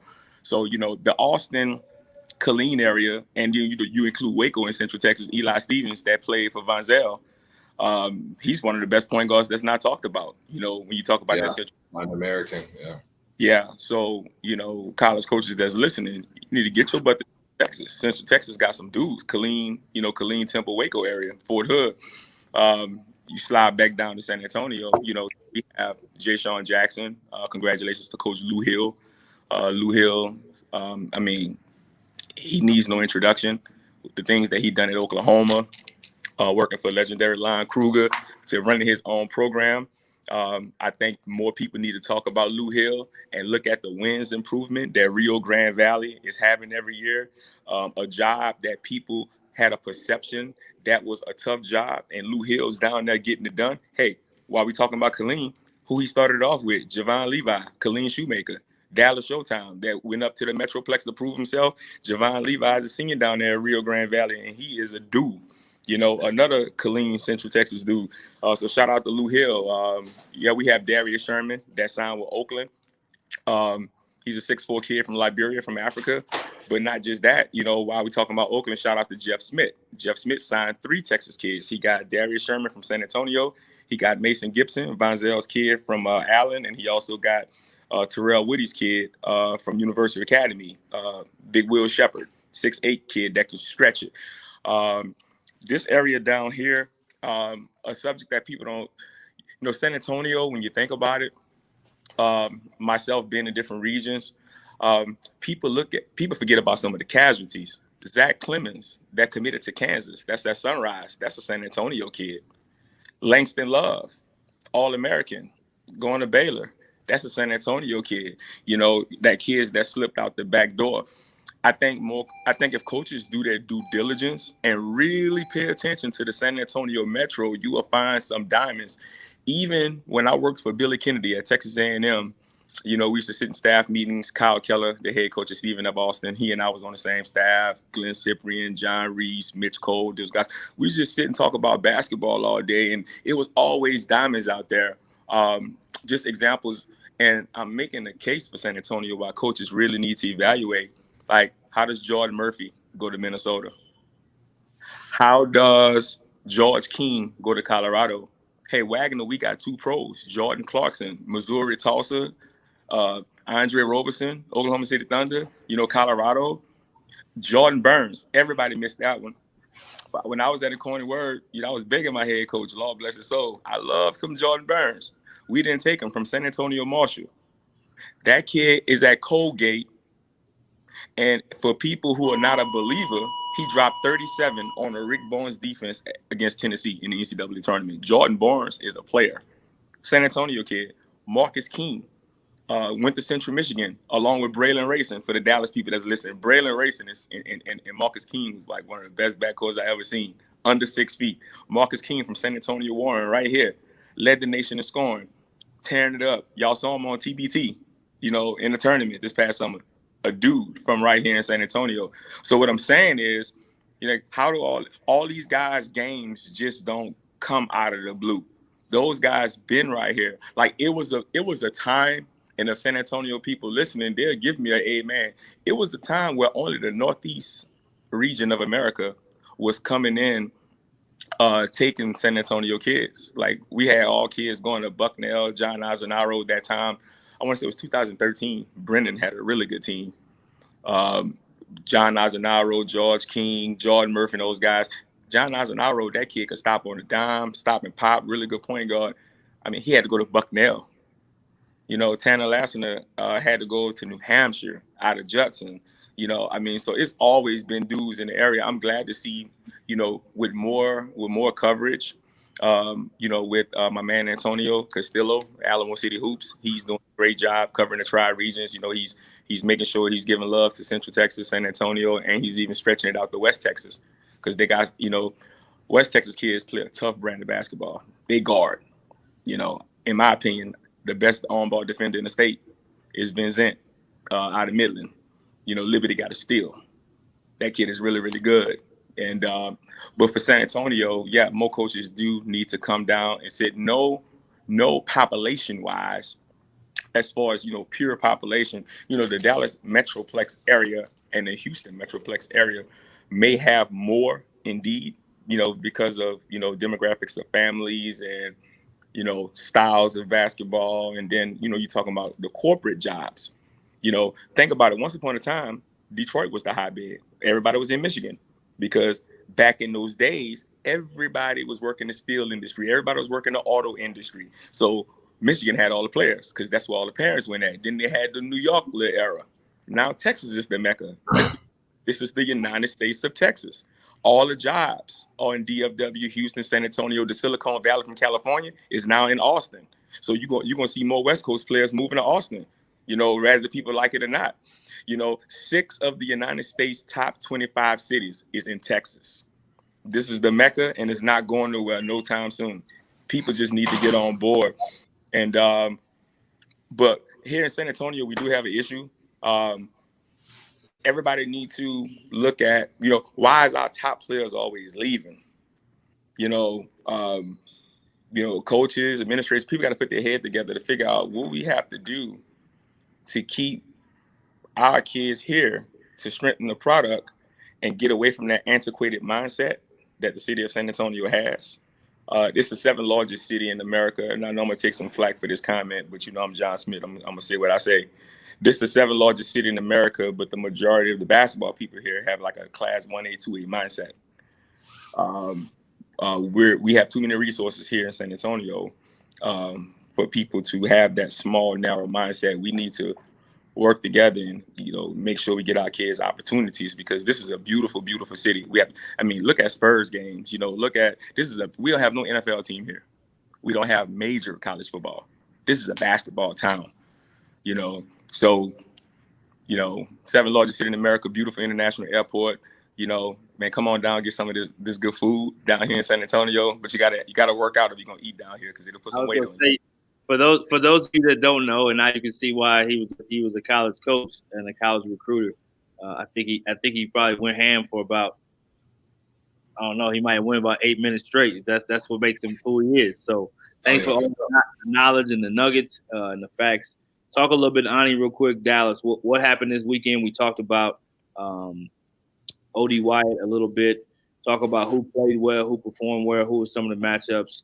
I know John pays close attention to the whole state of Texas, so he also will be able to chime in. But Ani, kind of take a little bit of the mic and just kind of tell us a little bit about what happened.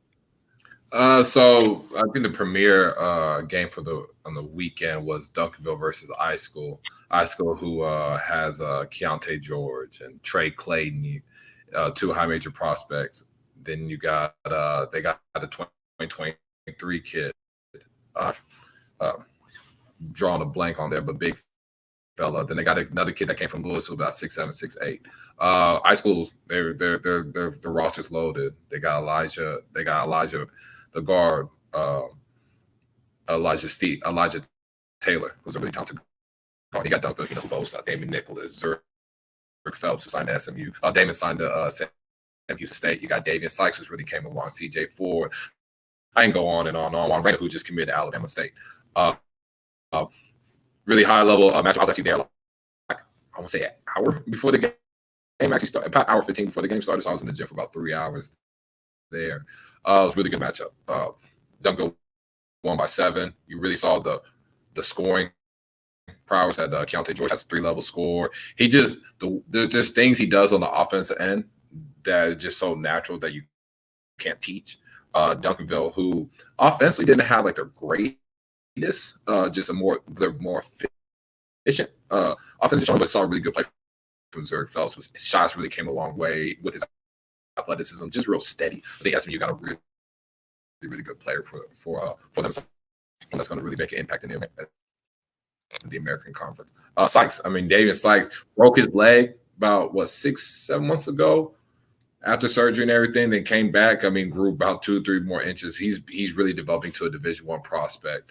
Juan Reyna really hit shots for iSchool. Trey Clayton started slow, then kind of came along on the glass.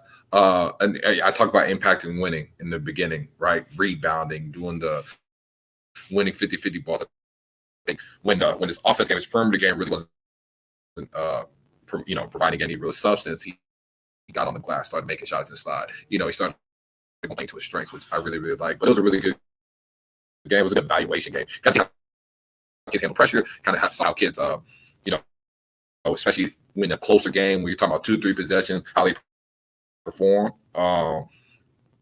Duncanville has Ronald Holland. Ronald Holland was really impactful on the glass, and it's not just scoring. Just brings a lot of energy. He's a kid that in the 2023 class in Dallas. I mean, I have him top 2. I think I have him 2 right now. Really, really talented, long, got good length, agile, going to continue to grow. Offensive game still coming along, but just really makes plays off effort and motor and his athleticism with his IQ just really stand out. And then defensively versatile. So that was a game I watched. Didn't get to watch O.D. White and Kimball, but Kimball did get some notes. I know Alan Branch was there. Arterio Morris, 2022 kid, really talented. I mean, just had big-time athlete with a tight handle, has solid feel as a passer, can score in bunches. Just a kid that's just really, really talented and someone that you're confident on the ball. O.D. Wyatt, one kid that, DeMarcus James was the head coach of O.D. Wyatt, keeps talking about Jacoby Lewis. And I really like Jacoby Lewis. And I was having this conversation the other day. Sometimes when we talk about, we really like a kid, I may not really like kids saying he's a high major player. I just really like the kid. Jacoby Lewis is a next level prospect, right? And I think he's going to Panola, I believe. Don't quote me on that, but I know he's going to play. I know he's going to play junior college. I think he went to a junior college. Really knows how to dictate pace, knows how to really manage the game, make plays for others, gets the spot, shoots. I mean, he's what you want out of a pure point. Really leads the team, defends, gritty. Like, he's not going to let his teammates just, fall. You know what I'm saying? So I really like watching Jacoby. Heard he had a real good game. I've been a fan of him. DeMarcus told me to watch him in the summer, and I did, and I really was really impressed with his game. Kendall Fair, who signed to a Division II school, makes shots and just a confident shot taker. I know Tony Green's in football right now, so when he comes back, he'll provide a lot of fire. He'll provide some offensive firepower. Then you got Marcel McCree, who every time I see him, he improves. He shows a different part of his game. When I saw him when he was a kid, kind of a pudgy, unathletic, couldn't really walk and chew bubble gum. He kind of grew off his game's really going there, knows how to attack close down shots, really come a long way. His mid-range game is really, really sound. He's another kid. I mean, just gets better every time. Every time you see him, just adds a different layer to his game. Frisco Memorial was trying to watch him. I was at one game trying to drive over where they play Richland Hills. I didn't get to watch their team. I'm definitely going to watch. They both Drew Steffi, 2023 guard. Really shoot it, crafty player. Avery Jackson, who's one of the best just shooters, especially off the catch in the state. I mean, just off the catch can really hit shots and shoots with range. Joshua Thrower, who's like who's a forward, who's like a stretch guy, but can also bank. I think he's really made strides as far as just embracing contact. They have Isaiah Foster, who finally just came back from injury. That was his first game back, and I know they're 2-0 now. So he's a kid I really want to see because I haven't seen Isaiah in a long time, but I loved him when he was younger. Really knows how to play, get his shots, and just confident. Another kid doesn't have he's a different type of dog. You see what I'm saying? So but he gets done, he gets things done, he makes plays for others. So Frisco Memorial is going to be a really good team. Richland Hills has Jordan Granberry and Jalen Nettles. They're 22 kids. Jalen Nettles came from Arkansas that definitely need to watch. Wax Waxahachie is a team I saw in the fall league with you got CJ Nolan, who signed to Oklahoma, and then you got Jalen Lake, who signed to Colorado State, and then they got the kid and I hate that I forgot his name, but real active forward, gets on the glass, athletic. He's like, he's the kid you see in Region 14, you see in a junior college, then next year or two, you see him playing in Division 1. You see him in there. He's a kid that really works at it. You don't really know what position he is, but when you put him on the court, he makes plays. And that's all that matters. He makes winning basketball plays. And I'm a fan of someone that wants to make winning basketball plays. They got the kid, Juan King, who grows out. He wears like a size 17 shoe. Kind of reminds me of Jacoby Coles, who signed who's at Butler now. Kind of reminds me of just skilled, just a very skilled, not the quickest of feet, but know how to decelerate and accelerate and just kind of keeps you at bay, can finish with both hands, can face up and score. So Waxahachie is a really talented team. And they're a team that can contend for a state championship this year. Yeah, Coach Gilbert's done such a great job since he's been there, just continuing to make them a winner and having not only high-level players, but he's one of the better coaches, not only in the Metroplex, but in the state. I always love his energy and his passion and his ability to teach. And absolutely. The coach does a hell of a job with this group. Like you said, just play with a lot of energy, and they just really get after it. Richardson, argue the best backcourt in the state with Ryland Griffin and Case Walls. Case Walls, who blew up in the summer. Now, top 20 in the country? Case. And Brother's a part of a big backcourt at UTSA. Oh, yeah, it's San Antonio with Javon Jackson, UTSA. Shout out to Keaton Wallace. I tried to recruit him coming out when I was back at Lamar, but wasn't quite the right timing for us to get him, but always knew he was going to be a great one, and then got to coach against him when I was at UTEP. Great scorer as well. So his brother's not only following his footsteps, but looking to do just as big of things, if not possibly maybe even a little bit bigger. We're gonna push pause on Dallas real quick. We'll end the show. Our last 15 minutes with that. We got about 5 or 7 minutes left with Coach Smith, so we want to let him have the floor and just kind of conclude on San Antonio, Central Texas, and also just kind of what's upcoming to keep an eye on. Coach Smith, welcome back, man. Hey, how's everybody doing? Yeah. High school season is in full swing, so just staying with the theme of the show.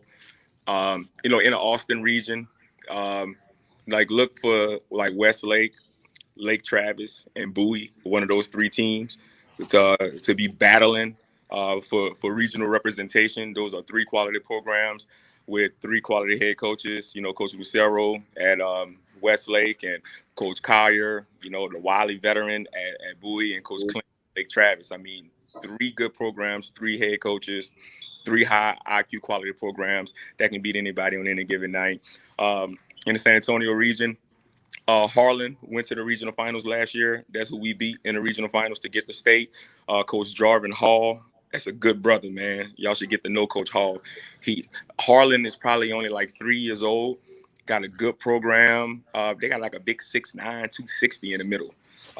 They got a guard, Jacoby Barkley. Muscled up. Kind of remind me of guards I had back in Louisiana. Kid tough. Harlan does a great job. Won a lot of games last year. They may not have gotten statewide pub, but I love what Coach Hall and Coach Taylor do over there, so I'm always give them love. Coach Joesco, he's the St. Mary's Rattlers alumni. He's the head coach at O'Connor. O'Connor has a senior-laden team, and those guys are fundamentally solid, and they can hit you at every position. That's a team where you wouldn't talk about O'Connor, and then you would look up round 3, round 4 in the playoffs, and it's like, whoa. Really good coach. I was in there quite a bit a couple of years ago recruiting Brendan Wenzel. Right. And now so Utah. The big Adam that they have, the big power forward, he's a senior now. So Utah is, 6'5". He got an NFL tight end body, and he could run point from the high post. He can shoot. He got a plethora of moves like an undersized Kevin Love. So obviously, we get our things together. I think we'll be all right on this side of the region. And also in the TAPS, I'm going to go ahead and make an early prediction. Antonian, we dropped the game to them. Head coach Rudy Bernal is a legend. But one of the key moves he made, he hired a mentor of mine, Herb Jackson. Herb Jackson been a head coach over 35 years. You see more older guys retiring from public, going over to the private sector. So he just hired another legendary head coach to be his right-hand man. And when they get all their pieces together, Brian Armstrong and Freddie Amaro and all those guys come back from football, I'm expecting them to play John Paul with Manny Obaseki and Jalen Tyson, those guys again. So I'm going to go ahead and call it John Paul against Antonian in the TAP State Championship. Nice. But that's this region, man, and I appreciate y'all having me on. Yes. We didn't lost games, and I got to get my butt in practice and got to make adjustments. Go ahead. Great having you on, John. Good luck the rest of the way and stay safe out there, man. Hey, shout out to everybody in DFW, Stacey Houston. I see you on here typing. And my frat brother, DeMarcus James, over at ODY. You one of the best coaches, man. You got next. And your point guard is the truth. If people sleeping on the little point guard from ODY, man, that if Kihei Clark led Virginia to a national title, y'all need to go get the Fort Worth ODY and see that dude. You know, shout out to my dudes in Houston, my dudes in Dallas, Killeen, Central Texas. I'm gonna ever love y'all. Y'all took a dude out of Hurricane Katrina, and y'all gave me my first platform in Texas. So it is what it is. Now I'm in San Antonio setting it on fire. Love me or hate me, I'm here. John Smith, I'm out.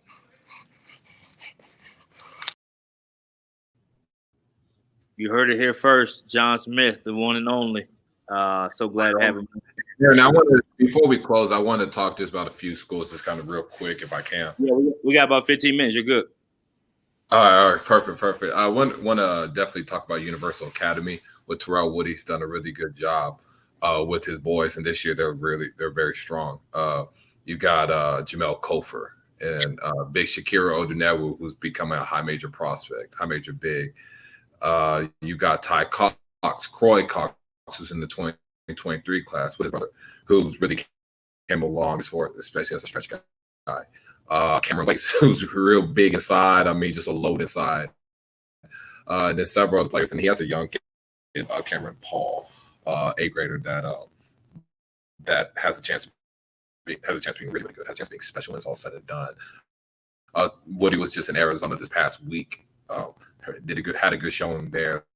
So, you know, Universal Academy for years, you know, for the past couple of years, has been strong. This year, I think may have the best team. This may be the best team that I've seen with them, with Woody. And Woody does a really good job just, you know, getting his guys just to play discipline, run their sets, and exploit mismatches. I mean, Woody just, you know, he no matter who he plays against, he's going to keep it. He's going to make it close, or he's going to blow you out. But as far as what I've just been seeing with him, but Woody's done a really, really good job with his group. Spring Creek, Coach Mo Neer, he has a 2024 kid. Amir Ali has a chance of being really good. Has a chance of being probably maybe the best player in this class when it's all said and done. About 6'8", wing, can put the ball on the floor, fluid running. Jumpers really came a long way. Has some versatility as a defender. Doesn't know how to really get low yet, but when he does, he just really can just disrupt offensive players. So Spring Creek's another team. Monier does a good job. They're big. They got kids that know how to shoot, know how to pass, know how to rebound, just know how to play overall. They have a couple of kids that some next level players. I know here Stacey talk about Universal being at the RJ Hampton Showcase. That's going to be a really good one this Saturday. That's something I'm really looking forward to being at. A couple other schools like John Paul II. I mean, they're loaded when you talk about Manny Obaseki, A&M signee, Jalen Tyson, who's committed, who signed to Texas Tech. You got Cameron Corhen, who I think is, I don't want to say underrated because high majors have he has high major offers. High majors have been calling about him. I do think he's just a little under the radar. I think this school season is going to be one where we really get to see all that Cameron Corhen has done. His body looks better. You can tell he's added some muscle to his frame. I mean, I like Cameron. I really do like Cameron. He's a big that I think will definitely grow in this, get raised in this class, and I can see him just slowly just move up in the class. Zuby, I talked about Zuby a little bit earlier. Zuby at Jeffor out of Garland. You know, he's arguably the best big in this class. I mean, best 4 or 5 front court guy in the class. So in 2022, athletic, strong. I remember when I first saw Zuby, I was at a primetime tournament out in what's it called? What's that gym? I think it was the MAC. It was the MAC, and saw him in like the far gym, and then he was just, I saw this kid. He was a freshman, just dunking everything. He's a kid that's just kind of been on my radar since, but Zuby's really came along as far as his skill set.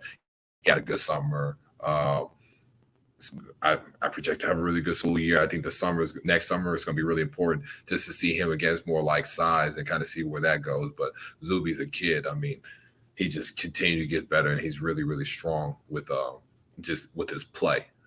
he's one of the best players in his class. So there's a couple kids that I've really just been seeing. A couple teams I've been want to just definitely talk about. Leadership prep. I mean, they got CJ Luster. CJ Luster's been he's a 2022 guard, just can really fill the score up, put that ball in the hole, can really score the basketball, confident. I mean, CJ's just been a kid that just continues to grow, and just his offensive just scoring prowess really just shows. I mean, he's just a kid I think some Division Ones are gonna get on sooner than later.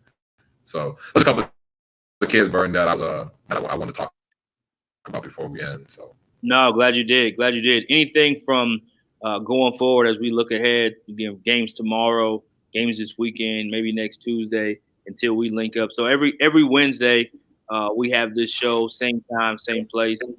Format will kind of evolve and change, and we'll find different people that will come on and be guests. We want to make sure we started off by giving the proper credit to Houston and San Antonio, Central Texas. So let's touch on. We had a big time signee, a Kentucky signee out of East Texas.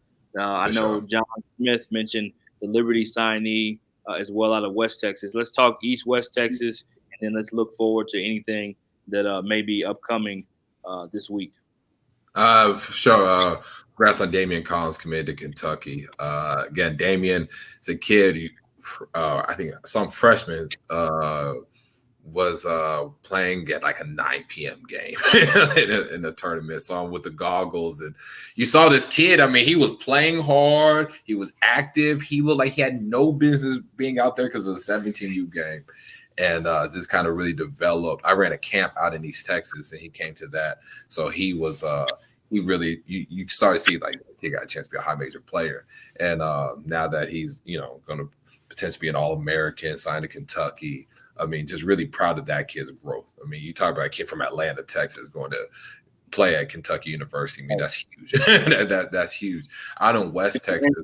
And shout out to John Lucas for pulling off the lead recruit role. Of pulling off such a big signee. Sorry, I didn't mean to cut you off. No, you're good. In West Texas, I got to get a little bit more familiar with some of the guys out there, so I apologize on that. One kid that I do know that took a prep year, and I'll go back to a kid out in East Texas that I'll talk about.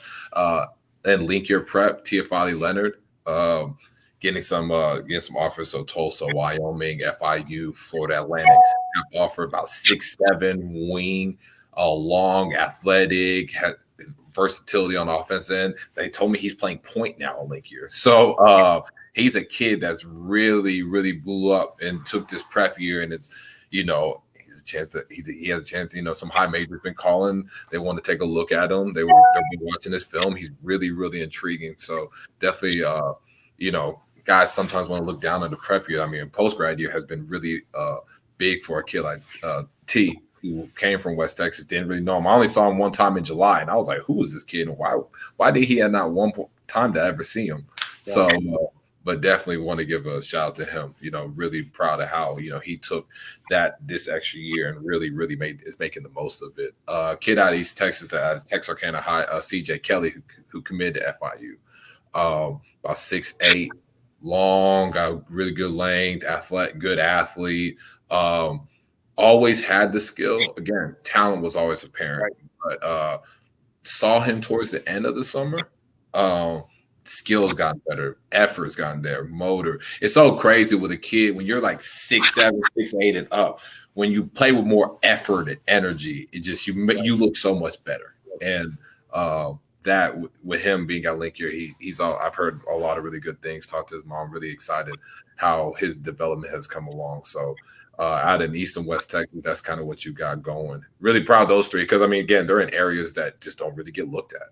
For them to be able to go to play one as a high major, got a chance to potentially be a pro, and then you got another one, got others that are signed to getting Division I scholarships and going to sign Division I. That's really huge. We got a couple questions and definitely want to give credit to those guys. Got a couple questions. We got one from Stacey Houston. He asked, "What about TCA?" TCA? So that's the homeschool that I coached this year. two kids. Stacy talked about Jason Thurkill, Robert Jennings are two kids that have really came a long way. Robert, 2022 kid, explosive, forward with a strong body, kind of really showing more of a face-up game. He's really working at it. He's made a whole lot of improvements, getting a lot of calls on him. Really proud of how Robert's developing. Jason Thurkill, real talented. I mean, top 150 player in the country now. He's earned what he's gotten. Next phase of him just getting stronger and just playing, with effort. Like I talk about effort. I said, hey, when you can impact the game more than just scoring the basketball, I know you can score. I know you can give me 20, 30 points, but when you can do more than that and rebounding, and then I know we played Lancaster and Kimball, he rebounded really, really well, and it really helped his it helped him, like, as far as people look at him in a different light. So those are two kids really, really, really, really talented. And I got some more like Joseph Lucas from Neiman Forest and Tyler Mitchell, my guard. Taco Storm, and we're talented. I think we're a talented group. I mean, if the kids just figure it out, then we'll be all right. And then I also want to talk. He says, Stacy says, Burton, he has a chance to be special. Well, Stacy says it, he knows. So we know that. Yeah, no, Stacy knows. That's big. That's big time. That's big time. Big time look, Stacy. I also want to talk. Shout out to the OG real quick, Herb Ladie, with his comment. What's up, Herb? Year is going to become common over this year and next with the college situation. I think he's referring to just the COVID and guys getting another year back in college, and how does that affect recruits, high school recruits, because there's only so many scholarships and only so many minutes to go around. So it definitely creates quite a bit of a logjam as far as rosters and roster management. It looks a lot different now. Guys get to play that year. Yep. So prep school, I think you're right on. Herb, you're right on. And his son plays at TCU.